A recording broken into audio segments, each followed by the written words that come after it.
रामायण का हिंदू धर्म में एक विशिष्ट स्थान है। मनुष्य जाति के जीवन और उनके कर्मों का विशेष प्रकार से रामायण में विवरण दिया गया है। इसमें भगवान राम और देवी सीता के जन्म एवं जीवन यात्रा का वर्णन है। हम में से अधिकांश लोगों को रामायण की कहानी पता है, लेकिन इस महाकाव्य से जुड़े कुछ ऐसे भी रहस्य हैं जिनके बारे में लोगों को जानकारी नहीं है। आज हम आपके सामने रामायण से जुड़े ऐसे ही 13 रहस्यों को उजागर करने वाले हैं, तो वीडियो को अंत तक जरूर देखें। और वीडियो शुरू होने से पहले आप सभी से एक अनुरोध है, अगर वीडियो पसंद आए तो वीडियो को लाइक और चैनल को सब्सक्राइब अवश्य करें और बेल आइकन जरूर दबाएं, जिससे आपको ऐसे ही महत्वपूर्ण और रोचक वीडियोस की जानकारी मिलती रहे। तो फिर चलिए शुरू करते हैं आज का वीडियो। ऐसा माना जाता है कि मूल रामायण की रचना ऋषि वाल्मीकि द्वारा की गई थी, लेकिन कई अन्य संतों और वेद पंडितों जैसे तुलसीदास, संत एकनाथ इत्यादि ने भी इसके अन्य संस्करणों की रचना की है।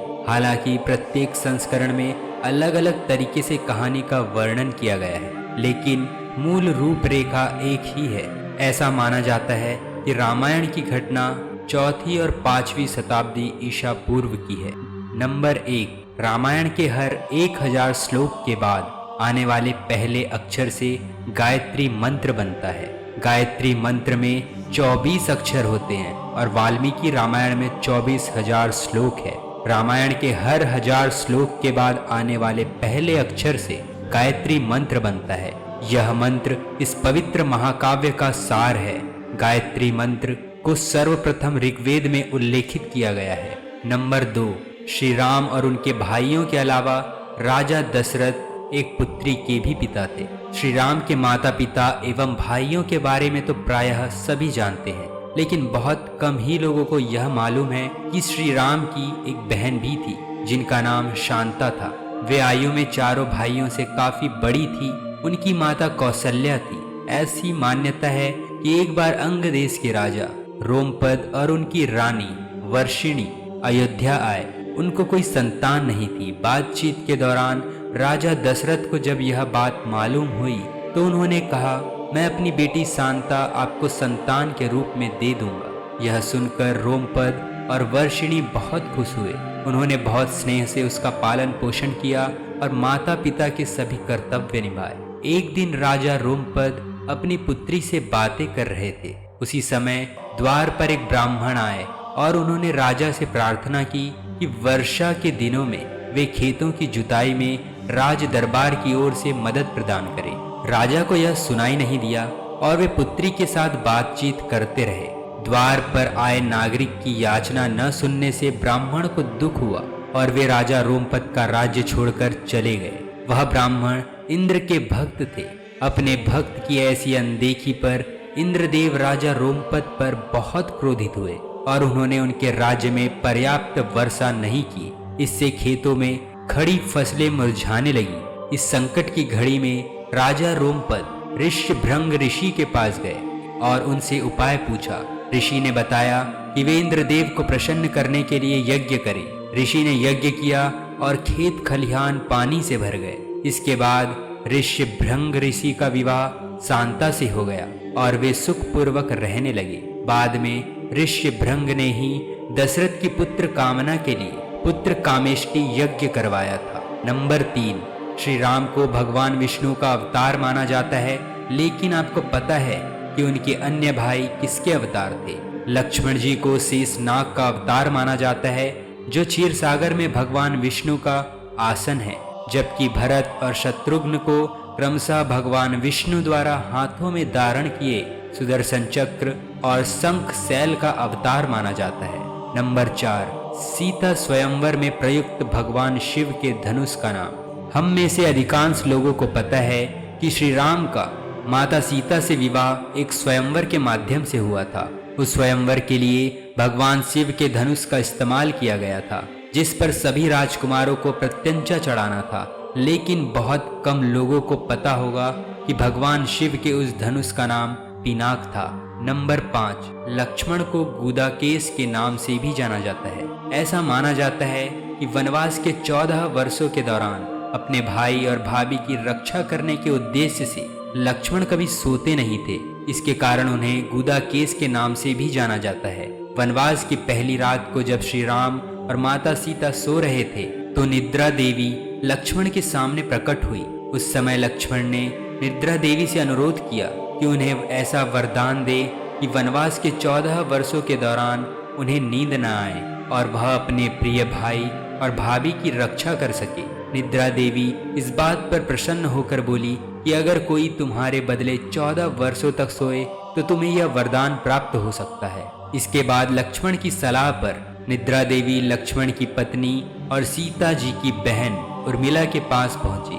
उर्मिला ने लक्ष्मण के बदले सोना स्वीकार कर लिया और पूरे 14 वर्षों तक सोती रही। नंबर 6, उस जंगल का नाम जहां श्री राम, लक्ष्मण और माता सीता वनवास के दौरान रुके थे। रामायण महाकाव्य की कहानी के बारे में हम सभी जानते हैं कि श्री राम और माता सीता लक्ष्मण के साथ 14 वर्षों के लिए वनवास गए थे और राक्षसों के राजा रावण को हराकर वापस अपने राज्य लौटे थे।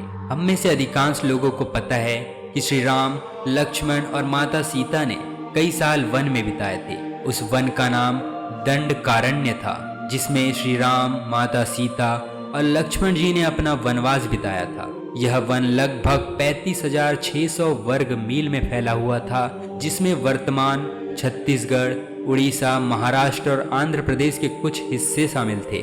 उस समय यह वन सबसे भयंकर राक्षसों का घर माना जाता था, इसीलिए इसका नाम दंडकारण्य था, जहां दंड का अर्थ सजा देना और अरण्य का अर्थ वन है। नंबर 7, लक्ष्मण रेखा प्रकरण का वर्णन वाल्मीकि रामायण में नहीं है। पूरे रामायण की कहानी में सबसे पेचीदा प्रकरण लक्ष्मण रेखा प्रकरण है, जिसमें लक्ष्मण जी वन में अपनी झोपड़ी के चारों ओर एक रेखा खींचते हैं। जब माता सीता के अनुरोध पर श्री राम हिरण को पकड़ने और मारने की कोशिश करते हैं तो वह हिरण राक्षस मारीच का रूप ले लेता है। मरने के समय में मारीच श्री राम की आवाज में लक्ष्मण और माता सीता के लिए रोता है। यह सुनकर माता सीता लक्ष्मण जी से आग्रह करती है कि वह अपने भाई की मदद के लिए जाए, क्योंकि ऐसा प्रतीत होता है कि उनके भाई किसी मुसीबत में फंस गए हैं। पहले तो लक्ष्मण जी माता सीता को अकेले जंगल में छोड़कर जाने को राजी नहीं हुए, लेकिन बार बार माता सीता द्वारा अनुरोध करने पर वह तैयार हो गए।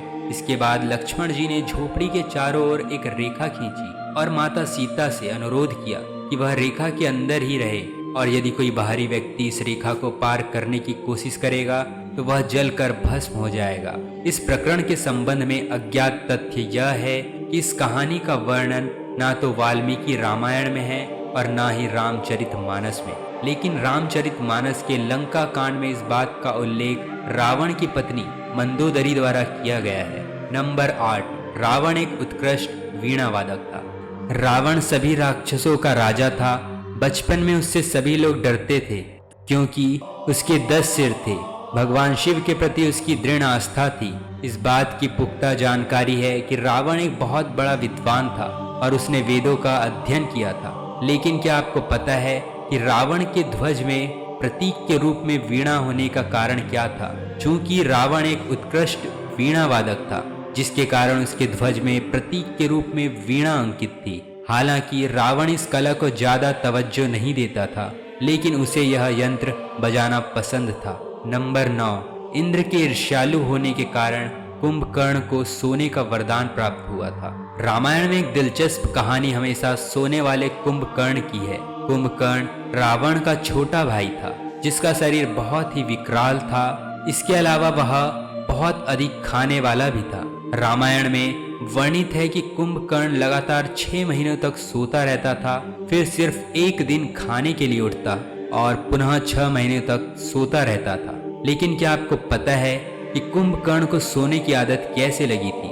एक बार एक यज्ञ की समाप्ति पर प्रजापति ब्रह्मा कुंभकर्ण के सामने प्रकट हुए और उन्होंने कुंभकर्ण से वरदान मांगने को कहा। इंद्र को इस बात से डर लगा कि कहीं कुंभकर्ण वरदान में इंद्रासन न मांग ले, अतः उन्होंने देवी सरस्वती से अनुरोध किया कि वह कुंभकर्ण की जीभा पर बैठ जाए, जिससे वह इंद्रासन के बदले निद्रासन मांग ले। इस प्रकार इंद्र की ईर्ष्या की वजह से कुंभकर्ण को सोने का वरदान प्राप्त हुआ था। नंबर 10, नासा के अनुसार रामायण की कहानी और आदम का पुल एक दूसरे से जुड़े हुए हैं। रामायण की कहानी में अंतिम चरण में वर्णित है कि श्री राम और लक्ष्मण ने वानर सेना की मदद से लंका पर विजय प्राप्त करने के लिए एक पुल का निर्माण किया था। ऐसा माना जाता है कि यह कहानी लगभग 17,50,000 साल पहले की है।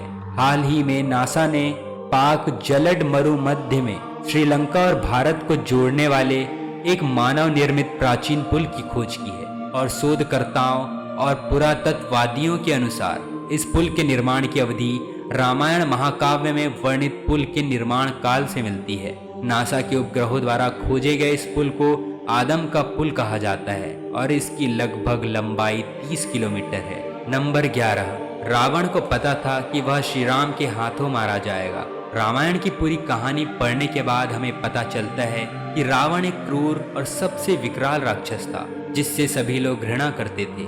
जब रावण के भाइयों ने माता सीता के अपहरण की वजह से श्री राम के हमले के बारे में सुना तो अपने भाई को आत्मसमर्पण करने की सलाह दी थी। यह सुनकर रावण ने आत्मसमर्पण करने से इनकार कर दिया और श्री राम के हाथों मरकर मोक्ष पाने की इच्छा प्रकट की।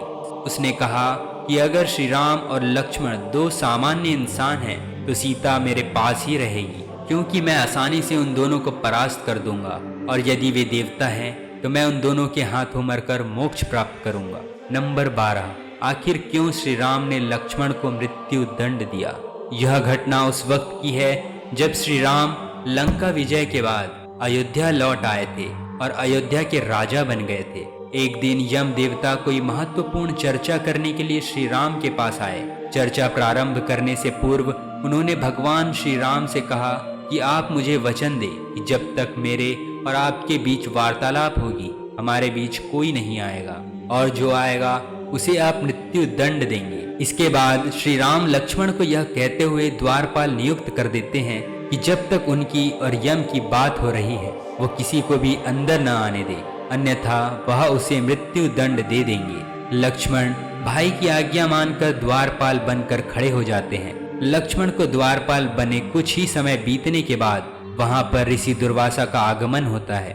जब दुर्वासा ऋषि ने लक्ष्मण जी से अपने आगमन के बारे में श्री राम को जानकारी देने के लिए कहा तो लक्ष्मण ने विनम्रता के साथ मना कर दिया। इस पर ऋषि दुर्वासा क्रोधित हो गए तथा उन्होंने संपूर्ण अयोध्या को श्राप देने की बात कही। लक्ष्मण जी ने शीघ्र ही यह निश्चय कर लिया कि उनको स्वयं का बलिदान देना होगा ताकि वे नगर वासियों को ऋषि के श्राप से बचा सके, और उन्होंने भीतर जाकर ऋषि दुर्वासा के आगमन की सूचना दी। अब श्री राम दुविधा में पड़ गए क्योंकि उन्हें अपने वचन के अनुसार लक्ष्मण को मृत्यु दंड देना था। इस दुविधा की स्थिति में श्री राम ने अपने गुरु वशिष्ठ का स्मरण किया और कोई रास्ता दिखाने को कहा। गुरुदेव ने कहा कि अपनी किसी प्रिय वस्तु का त्याग उसकी मृत्यु के समान ही है, अतः तुम अपने वचन का पालन करने के लिए लक्ष्मण का त्याग कर दो। लेकिन जैसे ही लक्ष्मण ने यह सुना तो उन्होंने श्री राम से कहा कि आप भूल कर भी मेरा त्याग नहीं करना। आपसे दूर रहने से तो अच्छा यह है कि मैं आपके वचन का पालन करते हुए मृत्यु को गले लगा लूं। ऐसा कहकर लक्ष्मण जी ने जल समाधि ले ली। नंबर 13, श्री राम ने सरयू नदी में डुबकी लगाकर पृथ्वी लोक का परित्याग किया था। ऐसा माना जाता है कि जब माता सीता ने पृथ्वी के अंदर समाहित होकर अपने शरीर का परित्याग कर दिया तो उसके बाद श्री राम ने सरयू नदी में जल समाधि लेकर पृथ्वी लोक का परित्याग किया था। तो बस यहीं तक था आज का वीडियो। कैसा लगा कमेंट सेक्शन में जाकर अपनी राय अवश्य दें। आपका हर कमेंट हमारे लिए बहुत महत्वपूर्ण है। मिलते हैं एक और नए वीडियो के साथ, तब तक के लिए बी सेफ। जय हिंद, धन्यवाद।